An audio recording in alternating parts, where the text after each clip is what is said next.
Welcome to Anxious Like You, a podcast hosted by Micheline Malouf and Nadia Adesi, two therapists who are anxious like you. In each episode, Micheline and Nadia dive into their guests' experience with anxiety and give you the tools you need to face your anxiety head on. This podcast is made in collaboration with Dive Through, a mental wellness company. On today's episode, we're speaking to Kelsey Darragh. Kelsey is an actor, writer, and filmmaker who you've probably seen producing hundreds of videos on the internet. Ambitious, messy, and unafraid, Kelsey writes, directs, and occasionally stars in strong, female-driven, shareable content for all platforms. Kelsey wrote a book called Don't Fucking Panic: The Shit They Don't Tell You in Therapy about anxiety disorder, panic attacks, and depression. Today, we talk to Kelsey about her struggle with mental health and chronic pain, and she provides us with multiple takeaways on how to get through a panic attack and support someone you love through a panic attack.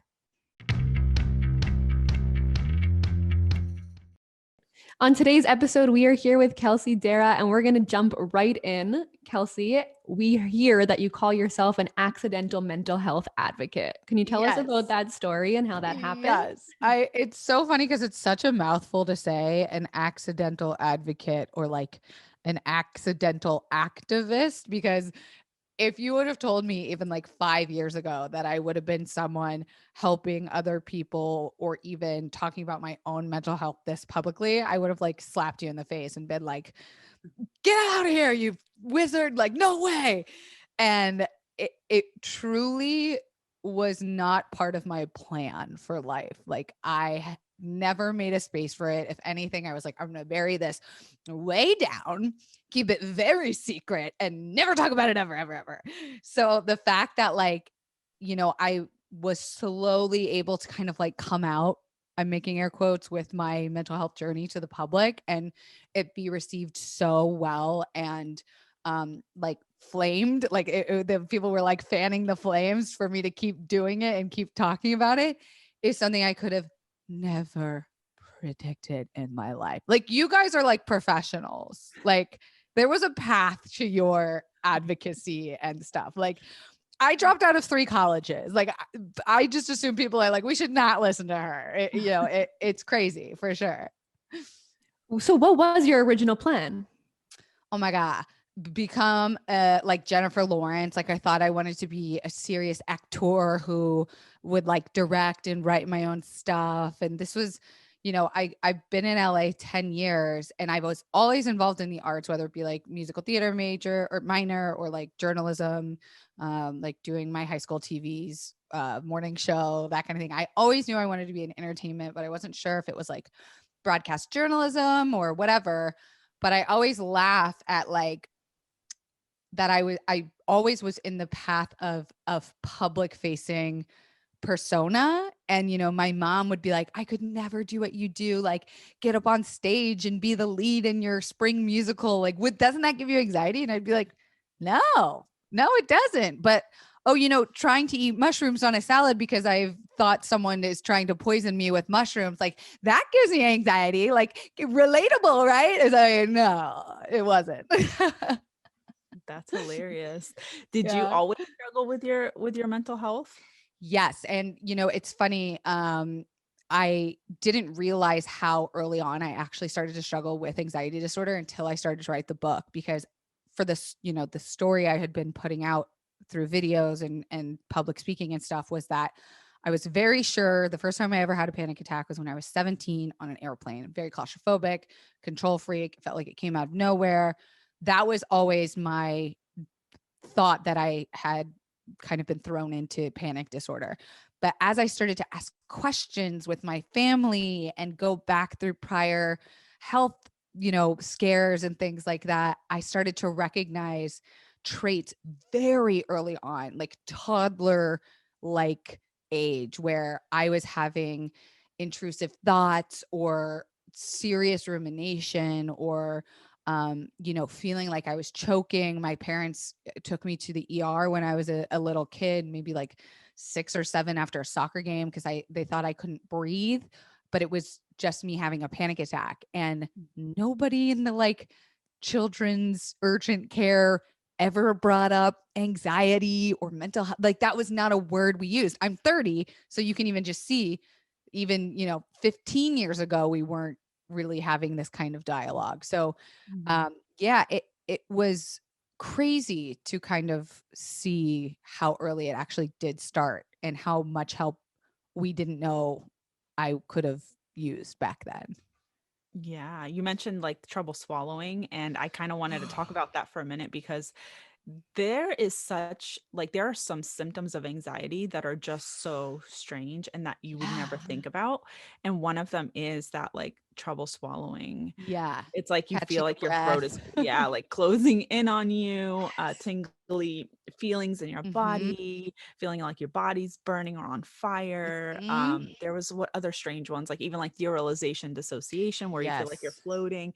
How Big old were time. you when when you felt like you couldn't swallow? I it was after a soccer game. I was like super involved in sports as a kid. So I would say like 6 or 7, but the feelings of claustrophobia and those hating the sense of feeling out of control of a situation, started when my neighborhood kid friends as a joke locked me in the trunk of a car when I was little.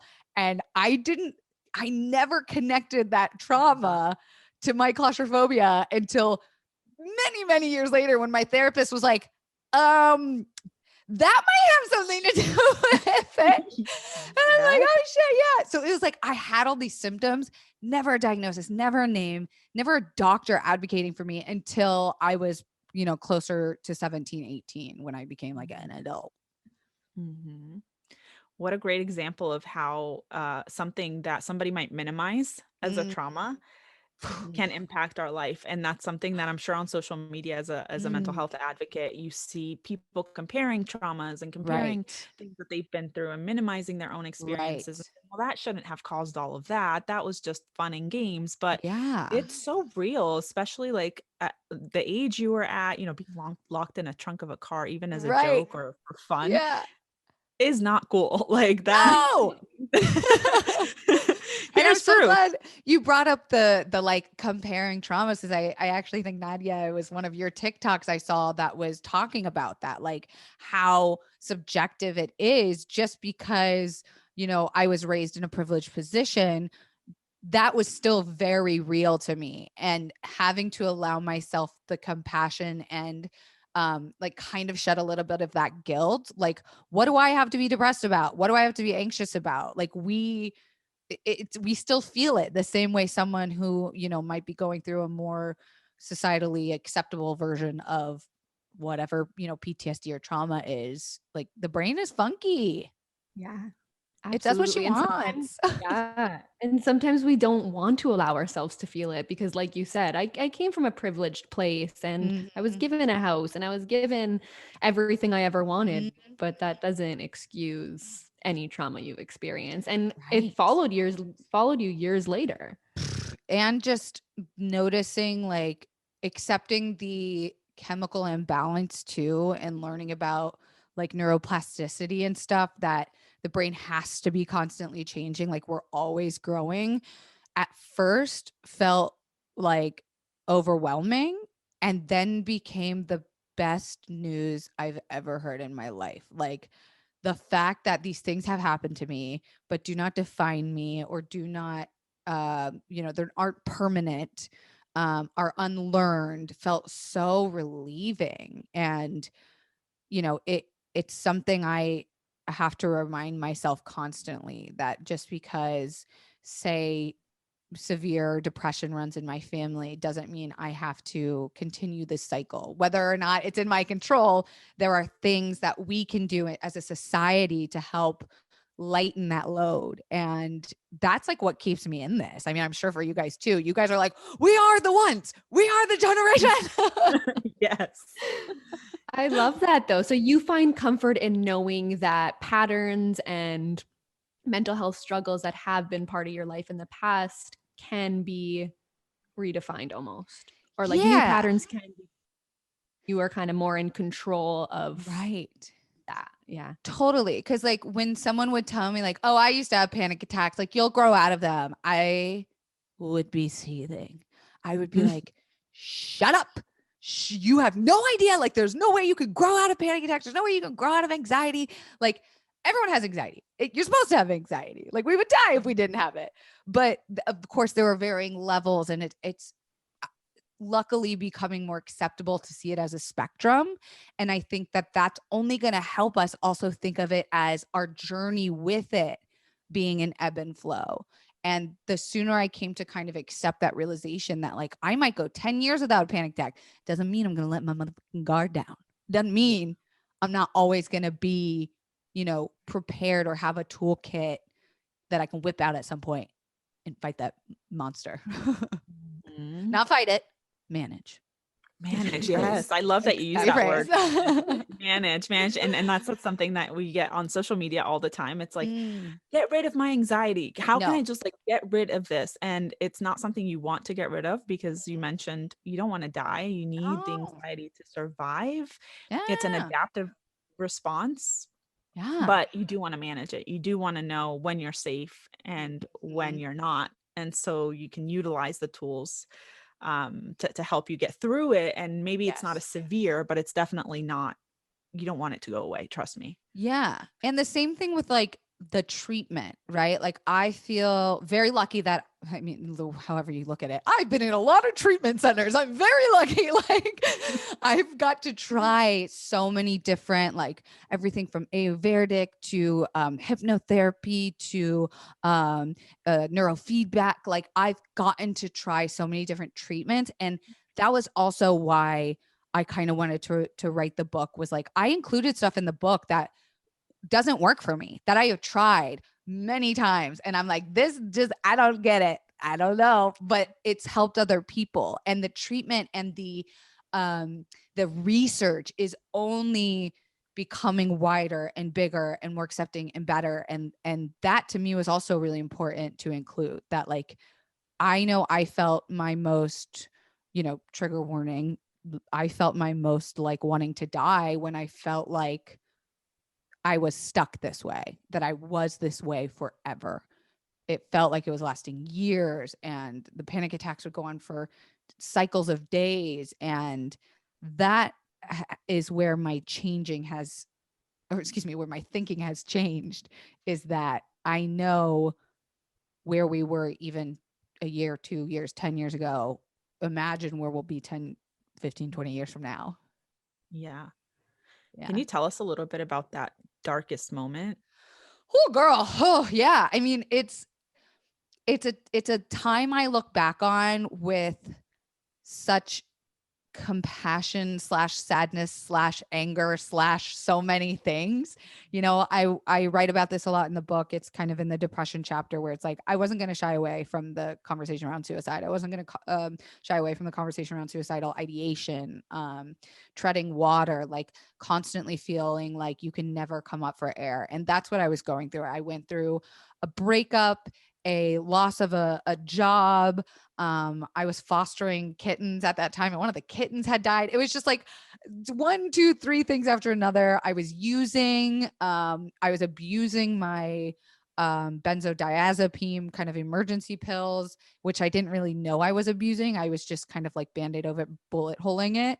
And I just thought so much of myself wanting to end the pain. I was like, I'm sick of other people trying to help me. I'm sick of like medications.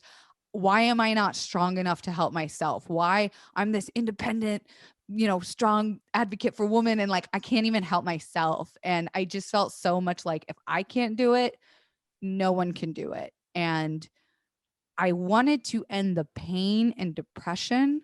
I didn't want to end my life. And I think that that's so important for people to know, that I understand that. I understand that sleep is better than real life sometimes. Like I still go through that, where I'm like, oh man, my dreams are just so wonderful. I'd rather stay asleep than go face the day. But I had been drinking one night and, had what I call like a soft attempt. And whether it be divine intervention or just like my own stupidity, my attempt was not successful, or you could say successful in the way that, I'm still alive. And I called the Suicide Hotline. I did something that I never in a million years thought I would do. And I think that one thing, changed my life. And even just on the phone with that person, they said, we get so selfish in these times, and it's not in a bad way. Like, we're in pain. We should be selfish, but we don't think about all the other people we would be leaving behind or causing pain to. And, I'm a very emotional bitch. Like, you hit me with that shit and I'm just like, oh God, you're right. Oh Jesus. Yep. My cats. What would my cats do? You start thinking in a different way. So, it was vital that in that moment I reached out for help, that I knew from that moment forward, you're not supposed to do this on your own. You're not supposed to be able to cure yourself. I'm making air quotes. You're not supposed to have it all and know it all and have the tools. Like, I'm so jealous you guys went through all the schooling and stuff. I wish I could do that. I just don't think at my age and my schedule I could, but that's a dream of mine, is to like do some sort of therapy or, psychology degree stuff. Yeah. I'm gonna just keep shouting from the void in TikTok instead. But your work is, I would say, equally as impactful and important and needed. Lived experience sometimes trumps trumps our textbooks. Absolutely.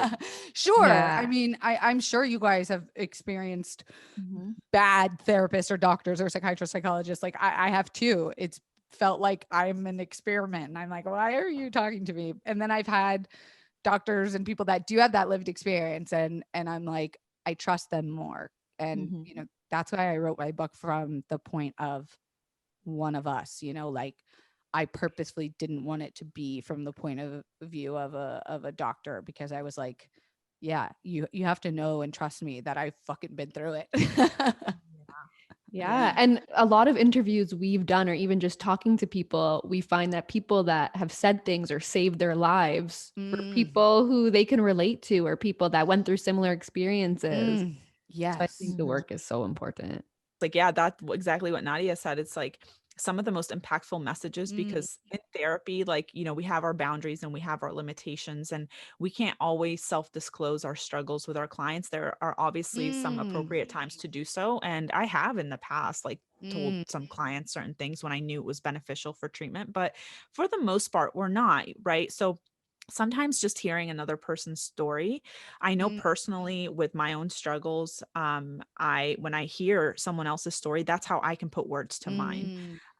So sometimes it's like, I don't know why I feel this way. And then I see someone or hear someone talking about their struggles and putting words because they figured it out somehow. And then I'm like, oh my gosh, that's it. Like, that's why I feel this way. I had that same experience, or I had a similar experience. So I think your work is very, very impactful, because people need to hear it. Gee, thanks. I really appreciate, like, especially coming from you guys, that means a lot. But that idea of, relatability, that's something I learned through the internet. Like, I went through the traditional route of, seeing a psychiatrist, seeing a psychologist, going in person to therapists I didn't relate to. Then again, I was also a teenager. So was I really going to relate to anybody at that point? I was just going to be like, but it wasn't until I kind of turned to the internet, and I remember that feeling of learning what derealization and depersonalization was. And I was like, like, I even think about it now, I get chills, because I'm like, there's a word for this, the scariest symptom I have. Like, oh my God, I'll never forget that feeling of just, and I want that to happen for everybody. That's like all we want, right? I think it's so interesting too. Like, you guys are great podcast hosts because you listen for a living too. And like, you'll just let me talk forever if you don't cut me off. We will. No, you gotta cut me off. We love this. No, we love it because, okay, so here's a therapist trick. The more you give space, the more people tell you. Okay, that makes sense. Right? That makes sense. Mathematically. No, that does make sense. I'm learning how to do that with some of the best interventions, like when we have clients that are like super, super like, I'm not telling you anything. No. Sometimes sitting in silence will make it so awkward that the client will be like, okay, fine. here. Seriously. Because also you don't want to pressure them, right? Right. So I had a therapist that would do that where as soon as I came in, she would just sit. And I'd be like, I need a prompt. I need something. Like, ask me how my week's been. Like, literally anything besides me just spewing, you know? Yeah. It worked on me so well, though. Like, when my therapist would come in, she'd be like, she'd just like give me this like look like, and I was like, I can't handle this. This is so awkward. And I start crying. I'm like, this is what happened. This is what happened. You know, so it's like, if she had asked me, how was your week? I'd probably been like, oh, it's fine. Everything's fine. You're right. Yeah, everything's fine. And then she'd be like, more silence. I love the book.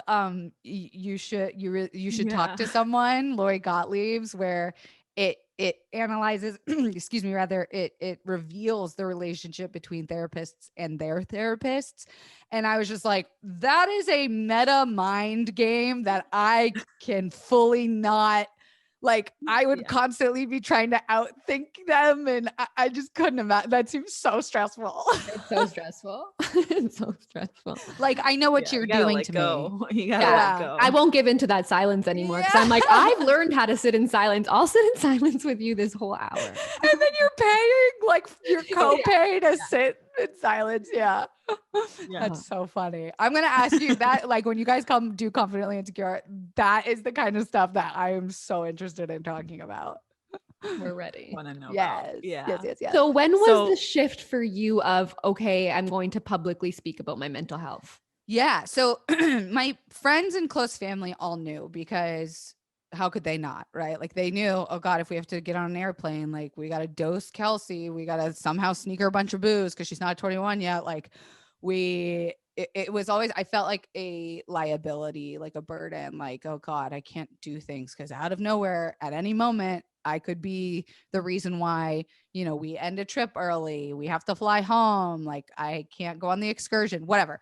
So my close people knew.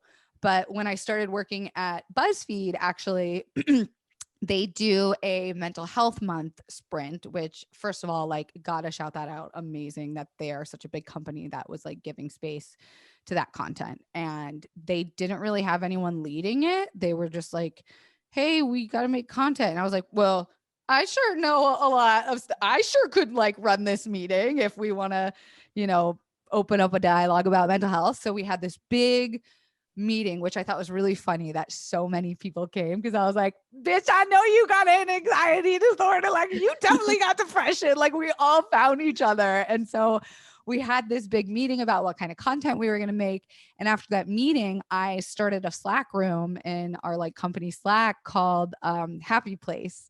And I invited everyone, and I was like, hey, this should just be a place for us to, like, you know, if you're having a bad day at work, or you need someone to take a walk with you, or like, you know, you're working from home and you need some good convo, like, this should be that safe space. It should also be a place where other producers can come in and ask questions. Like, is this insensitive? Like, am I portraying this accurately, kind of thing, in my script or my video or whatever. So we established kind of like this internal company safe space, which really gave me the confidence to make a video. I think it was like 2016 that I called my pill journey.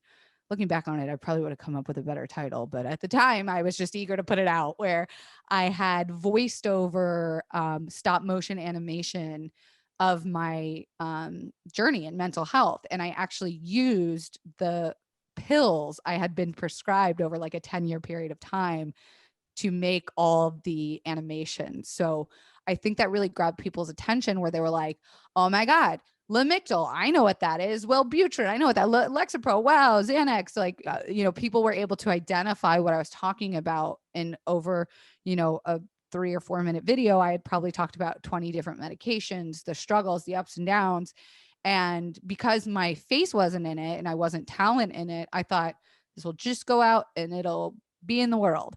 Well, I was immediately identified. Like, people were like, oh my God, I had no idea Kelsey dealt with this. And I was like, ah, shit, fuck, the jig is up. My identity revealed. What am I going to do?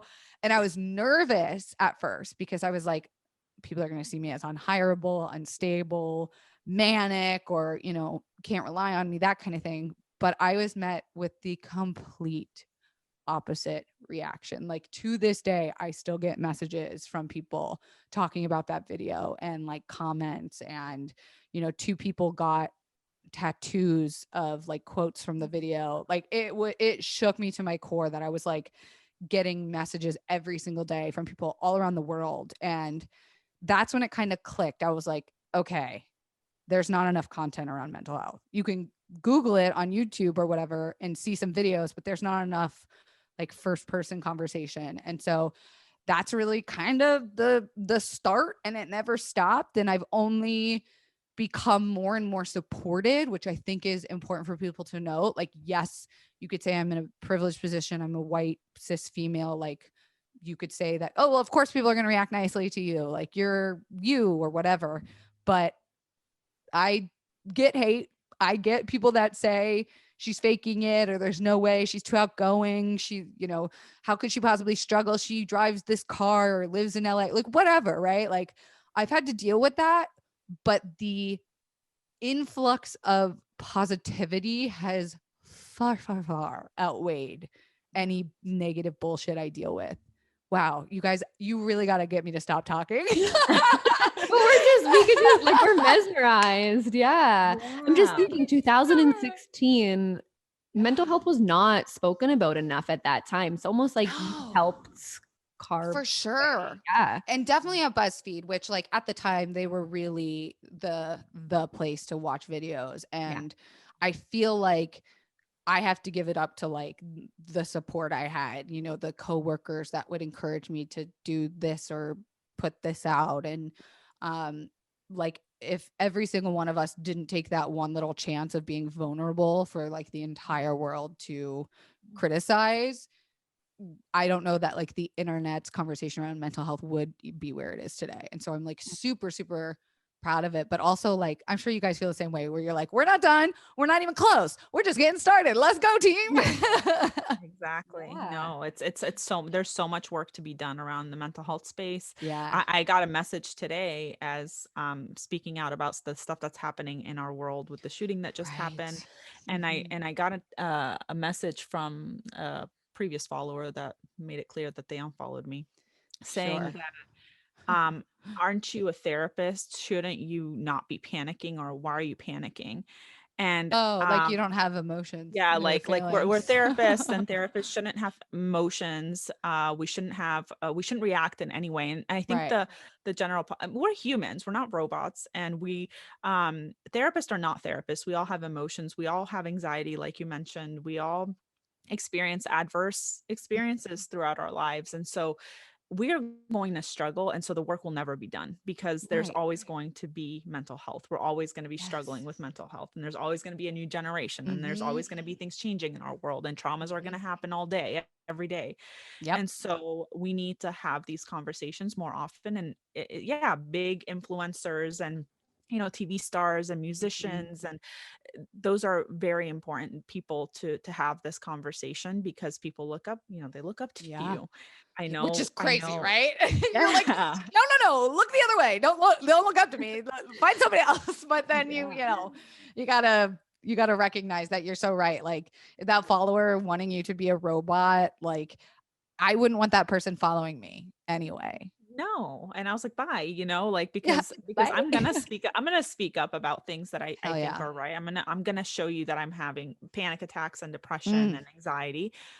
I'm not a therapist because I'm perfect. As a matter of fact, those are the reasons I became a therapist. So I love that. You know, so it's one of those things that I think is very important for people to know, that, you know, we all struggle. We all have to have these conversations. Yeah. Yeah. And that it's not supposed to be pretty pictured up in a bow. That's not life. No. I know you struggle with chronic pain too, trigeminal neuralgia. Which is one of probably, they said, I think it was like 5 times more painful than giving birth.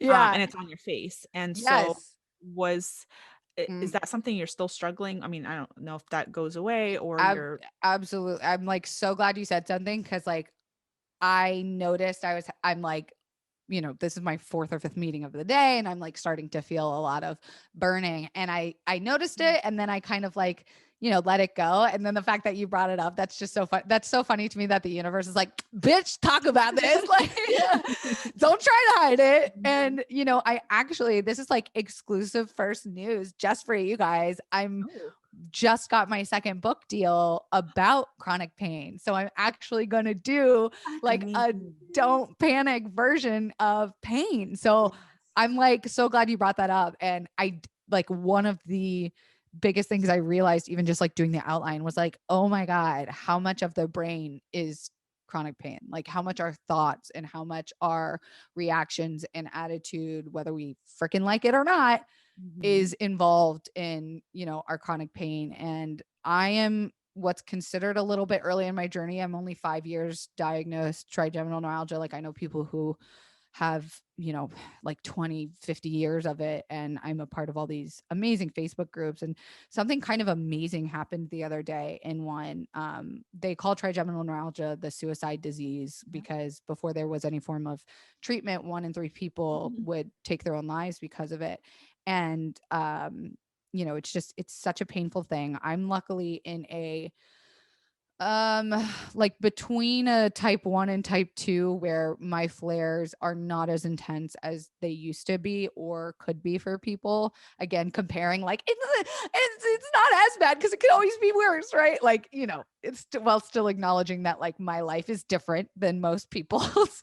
But something amazing happened in this Facebook group the other day. We had someone posting that they couldn't do it anymore and they were saying their goodbyes in the Facebook group, and something like 320 people commented, found where the person lived, like used their Facebook to reverse engineer, track them down, called the police, and got police and family members over to their house before they carried out any self-harm. And I was like bawling, like, wait, we're all there waiting for updates. And it was so amazing to see that happen. Like, I didn't know that support was there. And, chronic pain can be very isolating, especially when you have such like a weird thing like I do.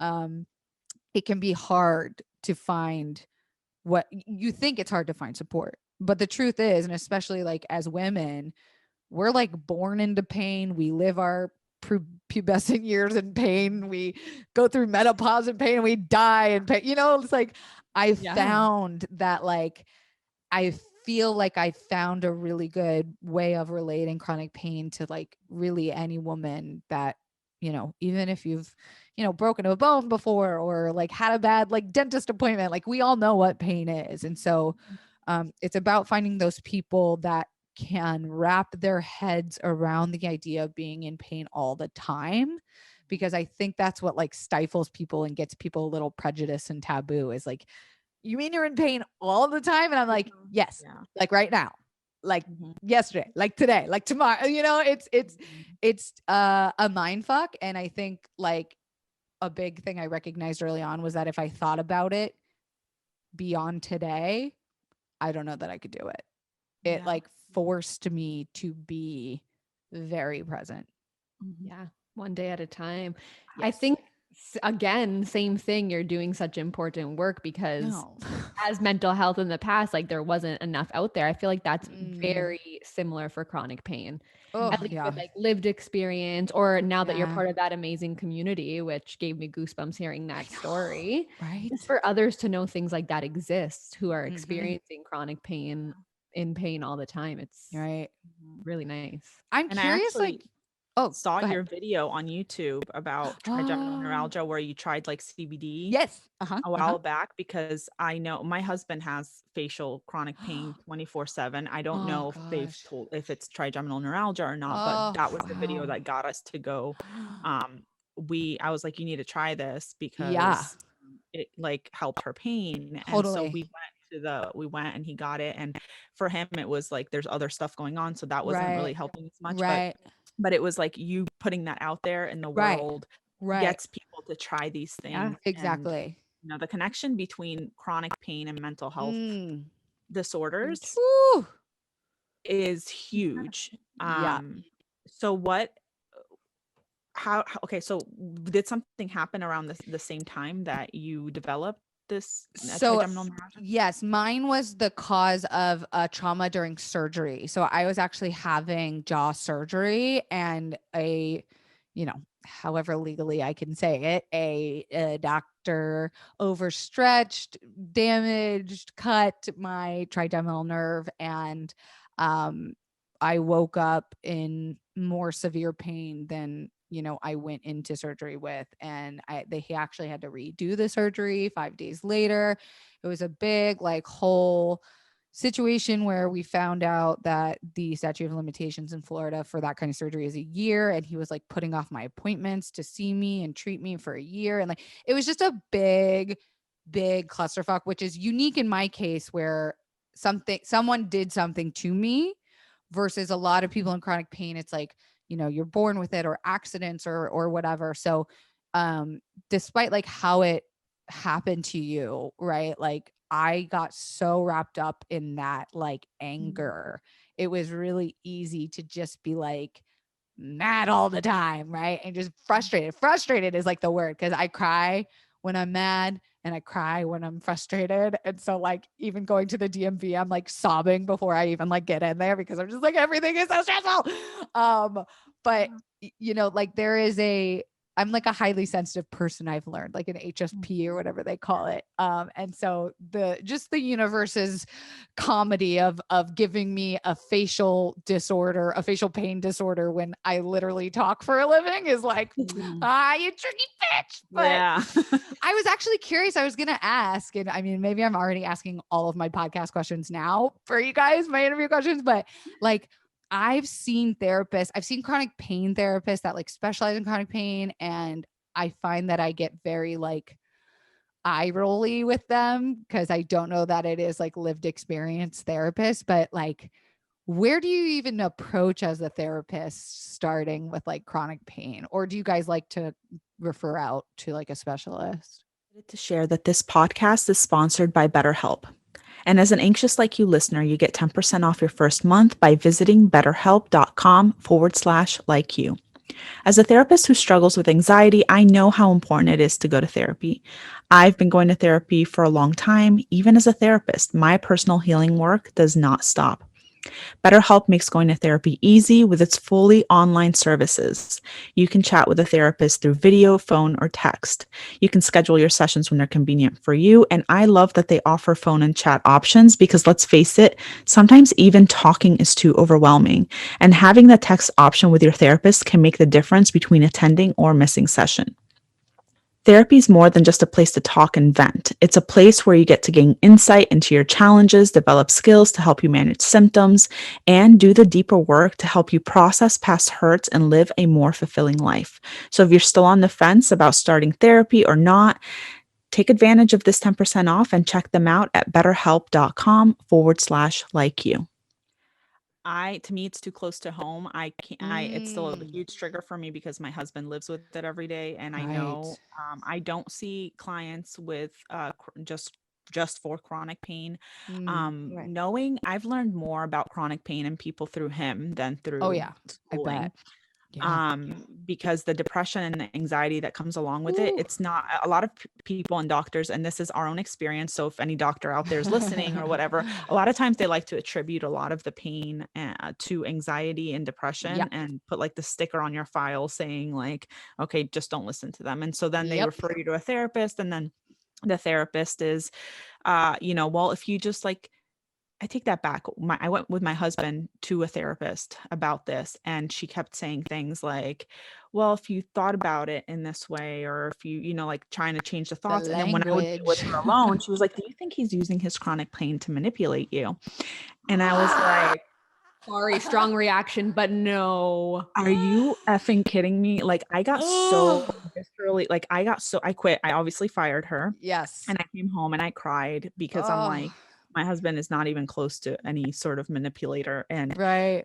the way he's crying and having suicidal thoughts about these things, it's just not, it's so not gaslighting. okay. And so gaslighting. And so for me to have, to work with someone when I haven't, I have it at home, all the time. Big time. I feel like it just wouldn't be a good fit. I wouldn't be able to give them my all because I'd want to like be into like probably this worked for my husband and this didn't, and have you and I don't want to be there. That's not the space. So I think there's a very special type of there are therapists that work with chronic pain. And they have to be very mindful. And I think they have to have some sort of experience, honestly, even if it's not lived. Like maybe in the future, I could, once I cash out my stuff, then I could understand a client more because of that. But I don't think that any therapist stating they work with chronic pain, especially CBT. Oh, I was just going to say it. I was going to Even though they say it's like the top. I was biting my lip. I'm sorry, I have to say it. I worked at a clinic, my very first job out of school. It was my placement and I got a job for it. And it was specializing in motor vehicle accidents. But it was a CBT clinic. And there was a lot of chronic pain. I in no way as my first job should have been there, but I'm told using CBT to help with chronic pain and got nowhere. But at least I find where I'm from, that's one of the big treatments. And that should not be one of the big treatments for chronic pain, because similar to Micheline's story of what if you just thought a different way? Like, no, it doesn't work that way. That's like, even if I did, so what helped you? What helped you with your chronic pain? Like what treatment? Can I just one side note? Please. Okay. Gaslighting, yes, but sometimes it's unintentional because sometimes based on the education we're given, what we're taught, that's the way CBT works. And when we're told that you get in a motor vehicle accident, you're only approved for 10 CBT sessions, it might go that way. So therapists out there, if that's the way you're treating and that's the way you have to treat, we're not calling you gaslighters. We're just saying no. It's a vibe. Like talking about Micheline's story specifically, like the manipulative language and then the like like it's a vibe. You can, the gut feeling is a gut feeling for a reason. And I think you have to trust that, especially in chronic pain situations, because you guys are so right. The training and the education and the bedside manner, it's all part of it. I'm glad you asked this question about like what helped and stuff, because I feel the same way about this as you do with like setting a boundary with like clients with chronic pain, that like I almost feel still too in it to be writing a book. And then I realize like that's why I need to do it, is because that's going to give my authentic piece. Like with Don't Fucking Panic, I was just kind of like, oh yeah, 15 plus years, like I'm just writing what I know. But this, I really still don't know. I am still very much trying to find like, if I could show you this drawer, I've got like 800 different kinds of supplements in here. I've got like different kinds of CBDs and essential oils. Like I have a whole pain drawer that like people don't see off camera that I'm using all day, every day. And I think there is a confidence that I have with mental health that I have not yet figured out with pain. And so I think it's going to be a lot harder this time to write, which I'm like, I gotta go away in the woods or something. But that's like never what helps, going away in the woods to write. It's like, no. Well, chronic pain is so funny too, because what might work for you today may not work for you tomorrow. And that's something like watching him struggle and assuming, that's with facial pain, especially because like right there, it's not like you can hide. It's not your arm or like your leg. It's your face. And so you do everything. You have to see, you have to eat, you have to talk. Oh yeah. Blowjobs. Listen, it affects many areas of the life that we don't think of to tell people. Like, you got to have tough conversations sometimes, even with, just stuff I never thought I'd have to talk about. I'd be like, oh, fuck, how it intersects with every part of my life. Yeah. Is that what led to you drinking? Oh, man. I grew up in Florida. I went to public school in Florida. So that's kind of what attributed to my drinking. I grew up in Florida? Tampa, 813. I'm in Orlando. So like, oh, you're in Orlando. I'm in Orlando. It's like an hour. Okay, wait. So like Florida has its places and pieces. I didn't know, like, watching people like snort blues off the back of our high school toilets in 9th grade wasn't normal until I left, and people were like, what? And I'm like, oh, you guys didn't inject heroin in between your toes before like senior year? Okay, cool. Florida's a unique place. And I feel very weirdly lucky that I was introduced to a lot of that early, because I didn't come out to LA and like fall into that stereotypical trap of like, you know, becoming a user abuser. But I definitely was a very good high functioning alcoholic pre-pain and diagnosed mental health conditions. And I can 1050 million bajillion percent say it didn't fucking help either. It didn't help the mental health. It didn't help the pain. And I've been sober now for, I always forget because I kind of lost count after a year. After a year, I was like, I did it. All right. Yeah. I guess I'll just keep going. But it was a personality that I had built on the internet, and it leaked over into my real life. And I was always the girl that could outdrink the guys and, you know, drank at the tailgates at 9 a.m. for the football games. And then, you know, would throw up at noon and go out at night. Like I just was that bitch. And I thought it was so cool and cute. And like, you know, I'm actually right in the middle of right now reading Holly Whitaker's book, Quit Like a Woman. And something that stuck with me was like, she reads the definition of what alcohol is, and it's like ethanol, like rocket fuel. And she's like, we literally do goop and yoga and we steam our yonis and we like get manicures for self-care. And then we drink rocket fuel. And we're like, what is wrong with our society? And I could fully fucking attest to like the drinking culture. Like I definitely have that in my mind as like maybe a third book, you know, like a sobriety journal, but it didn't help my anxiety. It made it worse. The Sunday scaries were 150 times worse. My panic attacks were 1,000. Like I write a lot about that in the book too, of just like, you think in the moment it's your go-to, but it's a bullet over or a Band-Aid over a bullet hole. It is, because you numb out your feelings. You're not really feeling them. You're just making things worse. And plus alcohol has like a high anxiety withdrawal. It's part of the withdrawal symptoms of it. Right. So you drink more to get rid of that anxiety. So it's a beautiful cycle that's like definitely working for a lot of people. Yeah. I mean, your book, you keep mentioning your book, so I want to talk about it a minute. Sure. It's called Don't Fucking Panic, right? The shit they don't tell you in therapy about anxiety disorders, panic attacks, and depression. What don't they tell you in therapy? I knew that was going to be the question. I was like, no, not just two like very well educated and amazing people like therapists. Fuck. It was definitely like a play into the idea that this isn't written by a professional, right? Like on the cover, I keep pointing at it because I put it behind me like a real fucking asshole, just my own book on a fucking shelf. But like my name has, you know, is the author, and then it's like MD, PhD, and it's like crossed out. You know, it was very purposefully like, I'm revealing back the curtain from the most fucked up person I know of like treatment centers, rehab, intensive outpatient. Like, let me show you what I have learned. So it wasn't meant to be kind of like a knock on you're not getting this kind of help in therapy, but rather like, and here's this, and here's a page of like Ryan Gosling paint by numbers and he's holding a bunny, because I just thought that was like fun and relaxing, and like that's a page in there. So it's not just a book that has essays and anecdotes and personal stories. It's a workbook. So it's split into 3 sections: anxiety, panic, and depression. Also, I just realized I'm missing a nail. Oh, ADHD. But it's separated into 3 sections, and each page is a completely different exercise, tip, trick. Again, some from medical professionals I interviewed, and then some things I just completely fucking made up, pull it out of my ass. That's so amazing. So taking that persona offline and kind of putting it in a book so people can utilize it. Because I'm just wondering if I need some tools for my clients. Listen, the biggest compliment. I'm gonna send you guys obviously the book. Like, have to. Duh. PR box is like coming your way.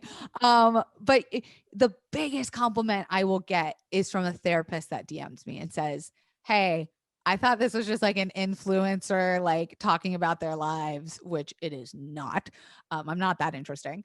But for them to say, I would have never thought to do this thing, or like I would have never imagined someone could feel this way. It was nice to see like a firsthand perspective. And I think that that's what's helpful about the internet is like we can get first person. I mean, I'm sure like your TikTok content probably comes a lot from people who are like, me next, do my thing, like help me. Right. Yes, Like yes. I just kind of took from what people were talking and asking about and like gave them the book that I wish I had when I was 19. And I was like, if one person buys it, it'll have been worth it. You know, it'll be that one little nugget that people take away. You know, we all have those moments and those metaphors and those anecdotes and stuff. Right. So that was like very crucial for me. Love that. I'm excited to read it. Work through it. Oh yeah. Ryan Gosling. I know you're gonna be like, what the fuck is this? Like, what? I'm gonna start giving it to all my clients too. I'll be like, hey. I like truly the biggest compliment, because especially coming from you guys, like truly, bow down. So you did mention that like it's taking you, what was it, like 15 years to manage your anxiety and your mental health? Still managing it. Is that like little things you picked up along the way? Or was there like a big like aha moment, like I feel better? And no, I wish, because if that existed, I would be making a lot more money and be selling a lot more of like whatever that thing was, right? Like again, there's stuff in there that like I tried and I just didn't get it. Like I'm someone who has a very hard time meditating. I find ways to implement meditation practice and mindfulness in my day to day, but I was like, I'm just not going to be someone who sits in my bed every morning and is able to meditate. I will fall asleep. That's just who I am. Like I wanted to be able to give things to people that were like stuff I tried when I was 17, stuff that I tried last year, stuff that I'm still trying. And it also talks a lot about like things I don't know, because I realized there's still a lot of stuff missing from like the DSM-5 is so outdated. And like there is a lot of stuff that kind of covers the same thing over and over and again in like different ways. And I was kind of like, yeah, but what's like Sweden doing? Or like, what are they doing over in like India? Like, why are people in Sweden so fucking happy? You know, I was really mindful, not to be punny, but like I was really mindful of showcasing my authentic journey of like, I still struggle. Like I'm never going to be perfect, right? No one is. And these are the things that I'm just carrying along my journey, and like, come with me. It's fun over here sometimes. Yeah. And you're right. DSM is not the end all be all. And I find that in our culture here, diagnosis has become like such like an important thing for them. And I know that there's importance in diagnosis, but I also think that we're not really mindful of, you know, how things can present. And there's a quote, I'm a very trauma informed therapist. I come from a very trauma perspective. So there's a quote that I don't remember who said it. It might've been the author of The Body Keeps the Score. Love that book. Yeah. And I think it was him that said it. And he said, if the DSM were trauma informed, it would be a pamphlet. Because it would be like, okay, trauma, and then these are the symptoms, and those would be the disorders. So it's really interesting, because you're right, like we don't think of like, how's India doing it, how's Sweden doing it, how is you know, like those are all very important questions to ask. And your mind, I want to know, because you have like a toolbox for managing panic, right? Oh yeah. And our listeners will love that, because they love actionable takeaways and stuff like that. So I want to know, like, can you share some tools with us that have worked for you? Big time. So I wanted to include a big section. It's the middle section, because I thought like if people are just opening up to see if they want to buy it or not, that would be like the section they turn to. And like, that was my biggest, my toughest management was panic disorder. And it starts the section with telling a story about how a tweet of mine went viral back in, I don't know, 2017 or 2018, where I made a list on Twitter of the 15 realistic things you can do to help me through a panic attack. And I made it for my boyfriend right before we got on a plane ride. It was early in our relationship. He had never like seen me have a panic attack. I've told him all about it, but he'd never actually like seen one happen. And I was in an airport and I like felt it coming, and I was like, I'm going to go buy some bao buns. And I like went to a restaurant across the way and like just sat and ate bao buns and like scribbled out like tangible, real things that he could do. And I thought, well, hey, this is actually pretty good. I should post this to Twitter, see if it helps anyone else out. And I asked other people, like, what things can I add to this list? And by the time I posted it, went on the plane flight, had a panic attack, used the list to try and help me, and landed. I had something like 5,000 retweets. And I was like, oh my God, there is something here. And so I put it in the book as like the first section of being like, okay, the first thing you need to understand is like physically what's happening to your body. Because for me, it was like understanding the science made me not so afraid of it. And for so long, I ran away from that because I was like, oh, blood, heart, I don't want to, lungs, breathing, that makes me more nervous. And so, understanding what is actually happening with the flight or fawn or freeze response, knowing like breathing is only helpful if you're breathing out more than you are breathing in, because by breathing in, people think they can't catch their breath, they can't breathe, they can't swallow, they're gulping air, and it's actually making your heart rate, like all things you guys know. But what I found for a partner to help me with too is I experience like pretty nar depersonalization when I'm having a panic attack, and him telling me things about myself helped me come back. So he would be like, you're Kelsey Darragh. You have 2 cats. You are a bad bitch. Your sweater is green. Like he would base my like thought pattern in like facts. And I'd be like, okay, these are things I can hold on to. This is like real. Because when you go into that world of like things don't feel real or I don't feel real, you're kind of like, is this the Truman Show? Is this it? Is this where my mind like ripped in half and like I'm on an alien spaceship and this is all VR? Like whatever, those are my thoughts. So it was stuff like that. It was things like, sometimes I'm not going to know what I need and I don't need you to guess for me. Just use things in the past that we've tried. Don't force anything on me. If you can tell I need water, like bring it to me, but don't force me to drink it. Don't ask me to eat, because sometimes I feel like I'm going to throw up, and then sometimes I need bao buns. Like, I think the most important thing for people to know during that time is that I might not know how to tell you to help me. So prepping and having that list and these things in his hands pre, panic attack was so helpful. And that list just became this beautiful thread of hundreds of responses of people telling what they would do. And like, I've used that, that's why I like the internet. It's a very mutual, beautiful relationship. Yeah, that's great. It's like telling someone how to help you. And that's something that I tell people all the time, because we know sometimes what might help us, but we can't expect others to know what to do. And we get really angry when they like try to do the wrong thing, but they're really trying to be helpful. Right. So, of course. It's like, the brain. Well, breathe. They're like, stop, tell me to breathe. I'm like, is that it? That's all? I just need to breathe. You think? Yeah. Like there's so many other factures. Exactly. So it's like, tell somebody, telling me to breathe is going to make it worse for me. Grab me some ice cubes and put it in my hand, or a cup of water and leave it there, but don't force me to drink it. I love that. It's so useful. Yeah. And go ahead. I love the tell me facts about myself. Yeah. I am so going to tell my fiance to do that. And if he doesn't say you're a bad bitch, I'll get even more mad. I've set like an expectation.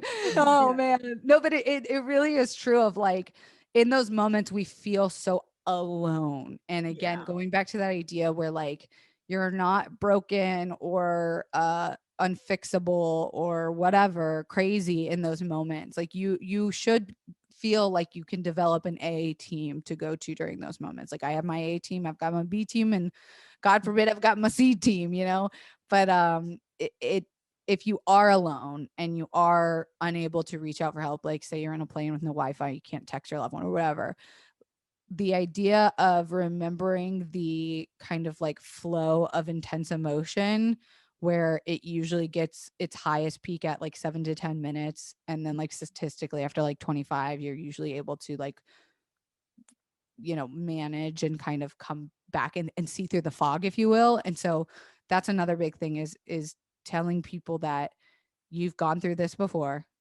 You will maybe go through it again. You didn't die the first time. This too shall pass, and it's statistically impossible to live in a panic attack forever. You will not get stuck that way.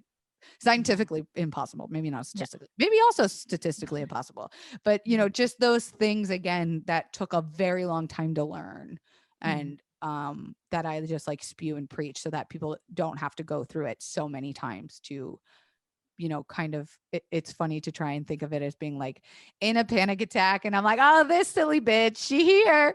I'm just going to ride it out. I'm just going to have to, remove my own opinions and wants and needs from it, because if I try and fight it, it's going to make it worse. So for me, it was kind of like practice made perfect.